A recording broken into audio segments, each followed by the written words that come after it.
오늘 저는 로마서 12장에 있는 말씀으로 하나님이 주신 은혜와 은사라는 제목으로 함께 은혜를 나누려고 합니다. 여러분 교회 올 때 타고 오셨던 자동차 다 차 타고 오셨는데 차의 부속이 여러분 얼마나 들어있는지 혹시 알고 계십니까? 저희들이 타고 다니는 차에 대략 한 3만 개의 부속이 들어있다 그래요. 3만 개. 상당히 많은 부속이 들어있어요. 근데 요즘에 나오는 그 전기 자동차는 이 부품의 수를 상당히 줄여서 15,000개 정도 된다고 합니다. 반이 줄어든 거죠.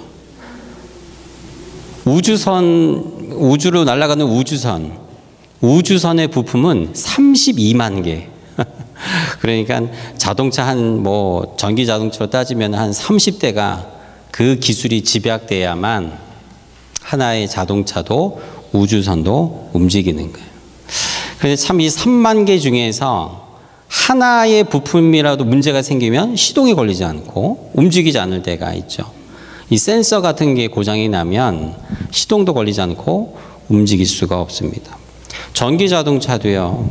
뭐 하나 파트가 잘못돼서 제어 장치가 고장이 나면 문이 열리지 않아서 곤욕을 치르는 분들도 있다는 이야기를 들었습니다.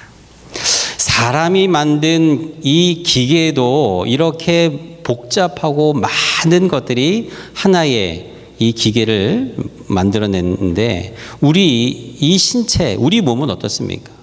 그냥 보기에는 한 사람이 걸어 다니는 것처럼 보이지만 한 사람이 걸어 다니기 위해서는 수없이 많은 우리 몸의 기관과 이 중요한 기관들이 필요하다라고 해요. 머리부터 발끝까지 우리 몸, 뼈와 무슨 근육과 이런 신경과 세포 하나하나가 뭐 하나라도 문제가 생기면 우리 몸도 작동을 하지 않는 것이.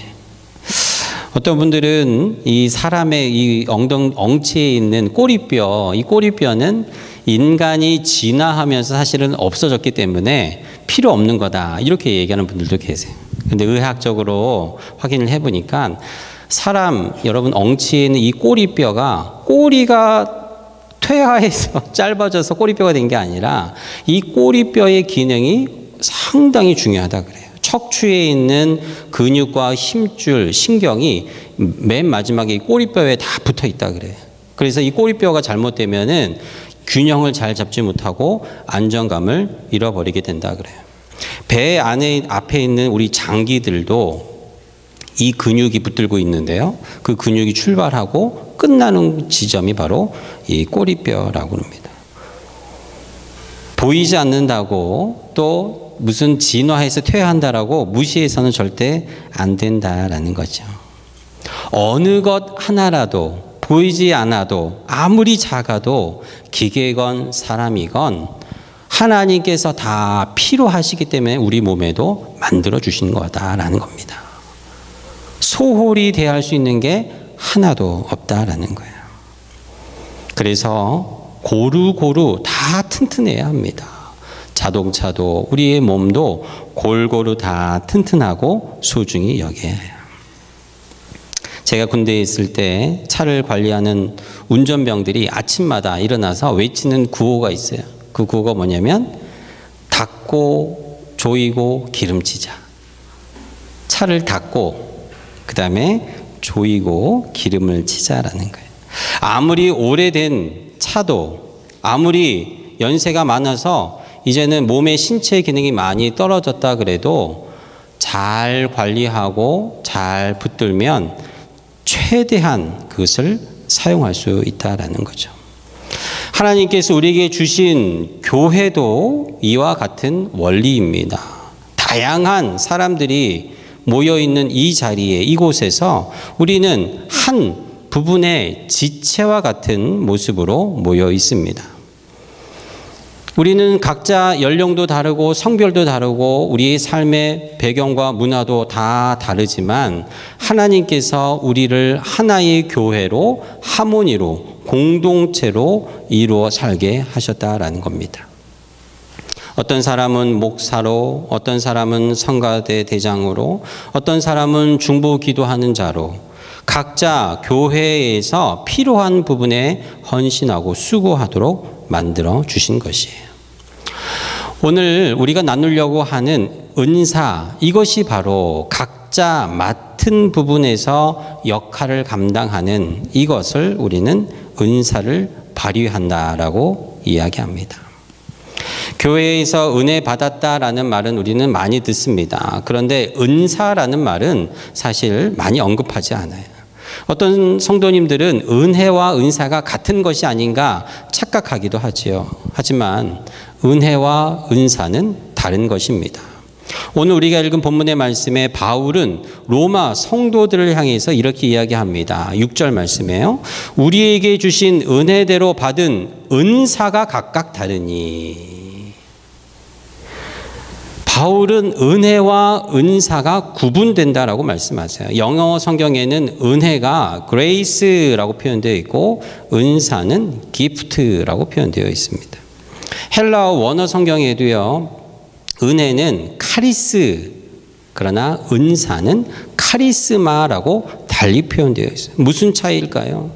쉽게 얘기하면 그레이스, 은혜는 모든 사람에게 하나님이 주시는 은총입니다. 축복이에요. 모든 사람이 갖고 있는 생명과도 같은 것이에요. 왜냐하면 은혜를 받아야만 은사도 받고 은혜를 받아야만 구원에 이르기 때문이죠. 그러나 기프트, 은사는 건강이라고 여러분 표현해도 되겠습니다. 건강. 우리는 다 생명이 있기 때문에 이 자리에 다 나와 앉아 예배 드립니다. 그러나 각자 건강의 상태가 같을까요? 다를까요? 다 다른 거예요. 생명은 다 갖고 있는 것은 동일한 것입니다. 그것이 은혜예요. 그러나 은사는 마치 내가 어떤 사람은 팔 힘이 세고 어떤 사람은 지혜가 있고 어떤 사람은 달리기를 잘하고 다 상태가 다른 것처럼 이것을 은사, 기프트라고 하는 것입니다.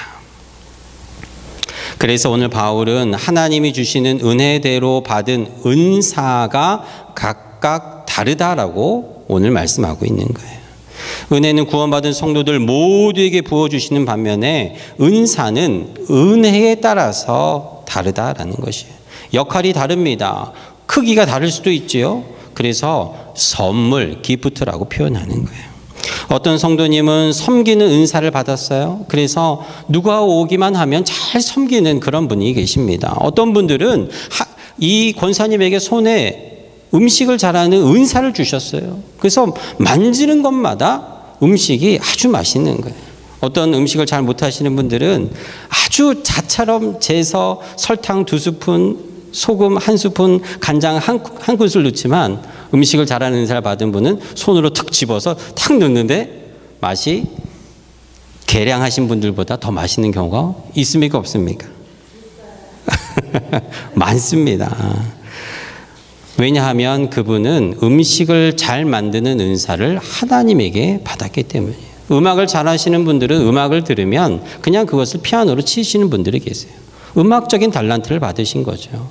그러나 아무리 노력을 하고 공부를 하고 사사를 받아도 절대로 은사 받은 사람을 따라갈 수 없는 경우도 있는 것이에요.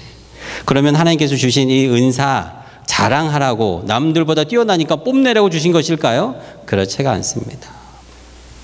하나님은 오늘 말씀을 통해 은혜대로 주신 은사는 반드시 믿음의 공동체를 위해서 사용하라고 우리에게 주셨다라는 거예요. 우리에게 주신 건강도 하나님에게 어떤 면에서는 은사인 것입니다. 우리에게 주신 물질도 어떤 면에서는 하나님 우리에게 주신 은사입니다.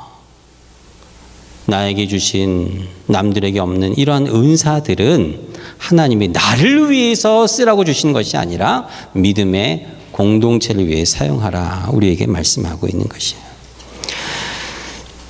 오늘 사도 바울은 로마서 12장 말씀을 통해서 서두에 1절과 2절에 이런 말씀을 합니다. 너희 몸을 하나님이 기뻐하시는 거룩한 산 제물로 드리라. 이것이 너희가 드릴 영적 예배니라. 그리고 1절과 2절 그 뒤에 나오는 은사에 대한 말씀들은 어떻게 내가 하나님 앞에 산제물로 매일매일 영적인 예배를 드릴 것인가, 이것에 대한 how to에 해당되는 것이에요. 여러분, 하나님 앞에 우리 몸을 어떻게 산 제물로 드릴 수 있겠습니까? 제물이라고 하는 것은 죽어야만 되는 거 아닙니까? 제물을 우리가 잡아서 죽여서 하나님 앞에 제사를 드리는데 왜 바울은 우리 몸을 하나님 앞에 산 제물로 드리라. 이것이 너희의 육적인 예배가 아닌 영적인 예배라고 말하고 있는 것일까요? 하나님께 받은 은혜를 통해서 받은 은사, 여러분 가지고 계신 여러 가지의 달란트 재능을 나를 위해서 사용하는 것이 아니라 주의 몸된 교회 공동체, 믿음의 공동체, 우리 믿음의 가정을 위해서 그것을 헌신하고 충성하고 순종하며 하나님 앞에 내 기프트를 기부하는 이것이 산 제물이다라고 말씀하시는 거예요. 이것이 매일매일 내가 하나님 앞에 드리는 영적 예배가 된다라는 것입니다. 우리가 모여서 찬양하고 기도하고 말씀 듣는 이것만 예배가 아니라 우리의 영적 예배는 나에게 주신 내 이 썩어 없어질 우리 몸뚱아리지만 이 몸이 가지고 있는 하나님이 주신 은사를 이 땅에 사는 동안 그것이 무엇이든 간에 주를 위해서 사용한다면 나는 하나님 앞에 산 제물이 되는 것이에요. 이것이 내가 드릴 하나님 앞에 영적 예배가 되는 것입니다. 살아있으나 죽어야만 할 수 있는 것이 여러분 봉사 아닙니까? 교회에서 하나님 앞에 헌신하고 봉사하고 섬기는 거 여러분 절대로 내가 살아있으면 그 일을 감당할 수가 없습니다. 여러분 뭐 다른 곳에서 교회에서 뭐 문제가 있고 큰 소리가 난다는 이야기를 우리는 가끔 듣습니다. 왜 그렇습니까? 누가 목소리를 높입니까? 내가 살아있기 때문에 그렇지 않겠습니까? 재물은 울지언정 제단 앞에 가서 소리를 낼 수가 없어요. 왜요? 이제는 내가 하나님 앞에 바쳐진 재물이기 때문에 죽음의 고통의 신음과 소리는 있을 수 있을지언정 하나님이 주신 내 잘난 것을 드러낼 수 없다라는 것입니다. 사랑하는 성도 여러분, 우리는 교회에서도 가정에서도 우리 믿음의 삶의 현장에서도 늘 겸손히 나는 살았으나 죽은 자라는 고백이 우리의 삶에 있어야 한다라는 것이죠. 어떻게 해야 할까요? 구체적으로 바울은 오늘 말씀을 통해서 두 가지를 강조합니다. 첫째로 3절 말씀에 우리의 생각을 제어하라 말씀하고 있어요. 여러분 참 이상하게 들릴지 모르지만 믿음이라 그래서 생각을 터부시하고 생각을 아예 없애버리고 무조건 믿기만 하라 이러한 종교가 기독교가 아닙니다. 우리가 믿는 신앙과 기독교의 세계는 하나님이 주신 이 생각 더 창의적이고 더 발전적이고 더 많은 지혜를 가지고 생각을 하되 오늘 3절 말씀에 생각을 제어하라라고 말씀하고 있는 거예요. 생각나는 대로 말하지 말고 컨트롤하라. 3절 말씀 한번 볼까요? 내게 주신 은혜로 말미암아 너희 각 사람에게 말하노니 마땅히 생각할 그 이상의 생각을 품지 말고 오직 하나님께서 각 사람에게 나누어 주신 믿음의 분량대로 지혜롭게 뭐하라 쓰여 있습니까? 생각하라. 우리가 믿는 신앙 기독교는 자꾸 생각하는 종교입니다. 의심해도 괜찮습니다. 생각하는 종교예요. 그러나 하나님 말씀을 통해 너희의 생각을 컨트롤할 수 있어야 된다 말씀하시네요. 여기서 헬라어 생각하라라는 프로네인이라는 말은 단순히 think 이런 의미가 아닙니다. 여기서 생각하라라는 성경에 적혀 있는 생각하라는 것은 이 생각을 너를 위해서 생각하지 말고 하나님을 위해서 내 이웃을 위해서 생각하라는 말이에요. 이 생각하라라는 말이 신약 성경 곳곳에 쓰였는데요. 로마서 15장 5절 말씀에 보면 이렇게 표현되어 있습니다. 인내와 위로의 하나님이 너희로 그리스도 예수를 본받아 서로 뜻이 같게 하여 주사, 서로 뜻이 같게 하여 주사라고 이게 바로 생각하라 같은 의미로 쓰였어요. 그러니까 우리가 생각할 때 상대방을 위해서 생각하는 이것이 바로 내 생각을 컨트롤하는 거예요. 빌립보서 1장 7절에도 이렇게 쓰여 있습니다. 내가 너희 무리를 위하여 이와 같이 생각하는 것이 마땅하니 내가 너희 무리를 위해서 생각하는 것. 여러분 이 생각이 바로 오늘 로마서 12장에 주신 생각하라라는 말씀이에요. 우리는 보통 생각한다 그러면 내 혼자 스스로 생각하는 것을 생각합니다. 그러나 성경이 이야기하는 은사를 온전히 발휘하고 사용하기 위해서는 너희의 생각을 하나님께 맞추고 너희의 생각을 상대방의 입장을 먼저 생각하고 배려하는 생각, 여기가부터 생각한다라는 거예요. 빌립보서 4장 2절에도 같은 표현입니다. 내가 유오디아를 권하고 순두개를 권하노니 주 안에서 같은 마음을 품으라. 주 안에서 같은 마음을 품으라라는 이 마음이 오늘 로마서에서 이야기하는 생각하라라는 같은 뜻이에요. 생각하라라는 같은 말입니다. 내가 주 안에서 크게 기뻐하면 너희가 나를 생각하던 것이 이제 다시 싹이 나무니 너희가 또한 이를 위하여 생각은 하였으나 기회가 없었느니라. 여러분, 바울이 신약 성경에 계속 생각과 마음에 대해서 이야기하는 이 어휘는 같은 말이에요. 이것은 나를 위한 생각과 나를 위한 마음이 아니라 믿음의 공동체 안에 있는 형제 자매를 생각하는 것, 우리의 무리를 생각하는 것, 믿음의 공동체를 생각하는 것, 여러분들의 자녀들을 위해서 생각하는 것, 이 생각, 나를 위한 생각이 아닌 다른 사람을 위해 생각하는 마음, 이것이 바로 오늘 바울이 은사를 온전히 발휘하기 위해 내가 해야 할 첫 번째 조건이다라는 것입니다. 그렇습니다. 하나님이 은혜를 주시고 그 은혜에 따라 은사를 주신 것은 내 재능과 능력이 남보다 더 많고 가진 것을 위해 나를 위해서 쓰라고 주신 것이 아니라 내가 누구를 위해서 쓸까? 하나님의 믿음의 공동체를 위해서 어떻게 해야 할까 생각하는 거기서 시작한다라고 이야기하는 것입니다. 여러분 기억하십시오. 은사의 크기는, 그래서 하나님이 우리에게 주시는 은사의 크기는 내 생각의 폭과 비례합니다. 내 은사의 크기는 내가 얼마나 주를 위하여, 믿음의 공동체를 위하여, 다른 사람을 위해서 생각하는 그 생각의 폭과 비례한다라고 이야기하는 것이십시오. 사랑하는 성도 여러분, 여러분들의 생각을 넓히십시오. 할렐루야. 생각을 스트레칭 한다 그러죠? 스트레칭 하십시오. 아침에 일어나서 우리 육신만 스트레칭 하지 말고 여러분 기도하는 것이 스트레칭 하는 것이. 그래서 주를 위해 기도하고 우리 이웃과 우리 성도들과 내 자녀들을 위해 중보 기도하는 것이 여러분 생각의 폭을 스트레칭 하는데 가장 좋은 운동이 되는 것입니다. 내 생각만 하고 내 바운더리만 생각하면 점점 우리의 생각은 내려해지고 좁아지고 결국에는 그것마저 없어지게 돼요. 은사가 끊어지게 됩니다. 더 이상 하나님 우리에게 은사를 부어주실 공간이 없게 되기 때문에 여러분 자꾸 우리의 생각을 넓혀가는 것, 이것이 내가 하나님 앞에 더 큰, 더 많은 은사를 받는 첫 번째 길이 되는 거예요. 절대로 생각을 좁게 해서는 안 돼요. 어떤 두 친구가 대학교에서 똑같이 경영학, 비즈니스를 공부하고 졸업을 하고 똑같이 백화점에 취업 원서를 냈어요. 그런데 이 둘 다 합격은 했는데 처음 받게 된 보직이 엘리베이터 보이입니다. 엘리베이터 누가 들어오면 버튼 눌러주고 나가면 버튼 다 닫고 하는 그런 일을 한 거예요.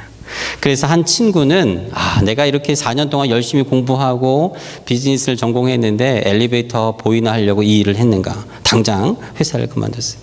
그러나 또 다른 친구는 뭐 그거라도 좋게 생각을 하고 이것을 통해서 내가 더 배우리라. 그리고 손님들이 무엇을 원하는지 귀로 듣고 내 경영 수업에 도움이 되리라 생각을 하고 열심히 그 일을 했습니다.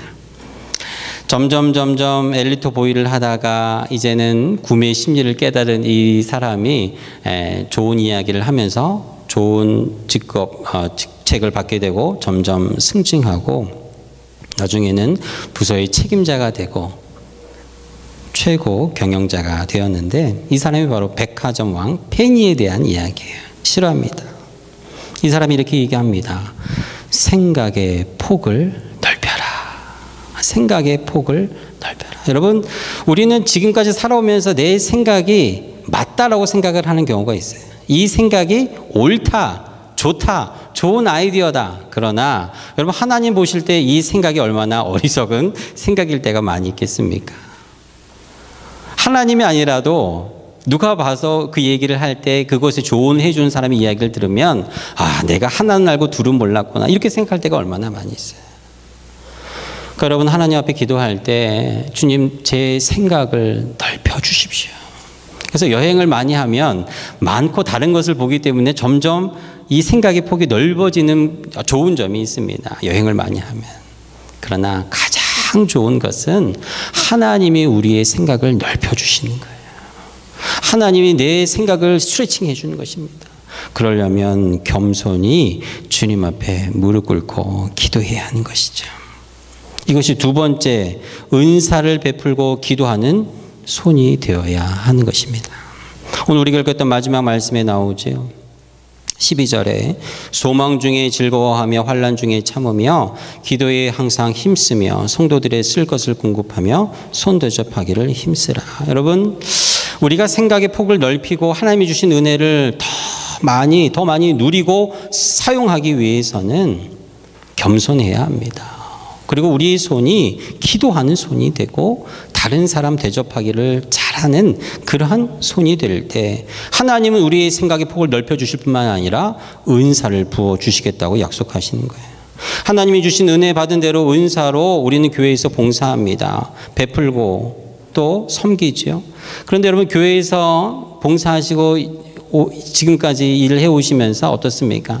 까닭 없는 오해도 받고 까닭 없는 듣기 싫은 소리도 받고 내가 교회 안 나왔으면 듣지 않고 받지 않아도 될 스트레스를 가끔 교회에서 일하다가 여러분 그것을 받을 때가 있어요. 시험 듭니다. 내가 이러려고 교회에 왔나? 이러려고 내가 헌신하나? 여러분 그때야말로 여러분들의 생각의 폭이 넓어지는 시간이에요. 절대로 이러한 시험과 고난 없이는 우리의 생각이 넓어지지 않습니다. 우리 어린 아이들이 언제 키가 자랍니까? 잠을 잘 때 다리에 성장판에 지면서 뼈가 자라고 그 안에 피와 살이 섞이면서 키가 자라는 거예요. 이때 아이들이 울어요. 아프기 때문에 그래요. 여러분 생각이 넓어지고 펼쳐지는 것은 쉬운 일이 아닙니다. 하나님께서 그것을 우리에게 은사를 부어주시려고 우리를 붙드시고 우리를 복 주실 때는 때때로 겪지 말아야 할, 듣지 말아야 할 소리도 듣게 돼요. 특히 하나님 앞에 나와 봉사하고 헌신할 때 그런 일을 당합니다. 이럴 때 여러분 하나님 뭐라고 말씀하십니까? 소망 중에 즐거워하며 환난 중에 참으며 뭐 하라고요? 기도에 항상 힘쓰고 이럴 때일수록 더 베풀고 그들에게 호의를 주라라고 이야기합니다. 우리 손이 주는 손, 기도하는 손이 될 때 하나님이 주신 은사를 우리는 더 많이 받게 되고 발휘하게 되는 것이에요. 하나님이 주신 은사는 1년만 하고 끝나는 게 아니지요. 우리의 몸이 할 수 있는 힘 닿는 데까지 하는 것입니다. 나에게 재능을 주셨다면, 건강을 주셨다면, 할 수 있는 여건이 된다면 하나님께서 계속 하라라는 사인이에요. 제발 하나님 이것을 제가 할까요 말까요 이런 기도를 하지 말고 하나님이 우리에게 환경을 열어주셨다면 하나님이 그만하라라는 스탑을 주지 않는 이상 하나님 계속 하라라는 사인으로 알고 믿고 힘차게 나아간 여러분 되기를 주의 이름으로 축복합니다. 어려움이 생기고 환난이 생기면 그만둬야 할까요? 아니에요. 하나님 오늘 말씀에 주신 것처럼 그때야말로 내 생각이 넓어지고 은사가 하나님 부어주시려고 하는 때인 것을 믿고 기도하라는 것입니다. 하나님은 때때로 고난을 통해서 우리의 생각의 폭을 넓히시기 때문입니다. 하나님 앞에 기도할 때 하나님 우리의 생각을 붙들어 주시고 넓혀달라고 하나님 앞에 기도하십시오. 빌립보서 4장 6절 말씀입니다. 아무것도 염려하지 말고 다만 모든 일에 기도와 간구로 너희 구할 것을 감사함으로 하나님께 아뢰라. 그리하면 모든 지각에 뛰어난 하나님의 평강이 그리스도 예수 안에서 너희의 마음과 생각을 지키시리라. 너희의 마음과 생각을 지키시라. 우리 건강 잊어버릴 수 있습니다. 우리가 갖고 있는 물질도 잃어버릴 수 있습니다. 내가 원하는 것 모자랄 수도 있어요. 그러나 여러분 반드시 지켜야 할 것이 바로 여러분의 마음과 생각이에요. 여러분의 마음과 생각은 내가 지키려고 붙든다고 지켜지지 않습니다. 하나님이 지켜주시는 거예요. 하나님이 붙들어 주시는 거예요. 오늘 바울은 로마에 있는 성도들을 향해서 은혜와 은사는 하나님이 주신 것이다 말씀하고 있어요. 그리고 이것을 붙들고 산 제물로 영적인 예배를 드리기 위해서는 반드시 해야 하는데 내 생각을 넓히고 나를 위한 생각이 아닌 하나님과 이웃을 위한 생각으로 힘들고 지치고 어려울 때 포기해야 하나 그만둬야 하나라고 생각하는 그때에 손을 모으고 하나님 앞에 기도하라 하시는 거예요.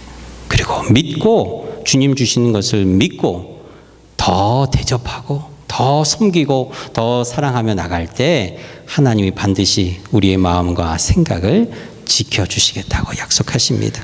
이 믿음 가지고 남은 한 주도 이 연말도 승리하며 살아가는 여러분 모두가 되기를 주의 이름으로 축복합니다. 우리 함께 자리에서 일어나셔서 함께 찬양합니다. 주님, 여기에 우리가 모인 것은 하나님의 은혜를 받은 이유이기 때문입니다. 내가 오늘도 주님 앞에 작은 힘이지만 누가 알아주지 않아도 봉사하고 헌신하고 섬기는 것, 이것은 하나님이 나에게 은혜를 주셨기 때문입니다. 그러나 내가 이제는 생각을 더 넓혀서 주님 주시는 더 큰 은혜를 받게 하시고 더 많은 은사를 통해 하나님께 영광 돌리고 주의 몸된 교회 세워갈 수 있는 우리가 되게 하옵소서. 우리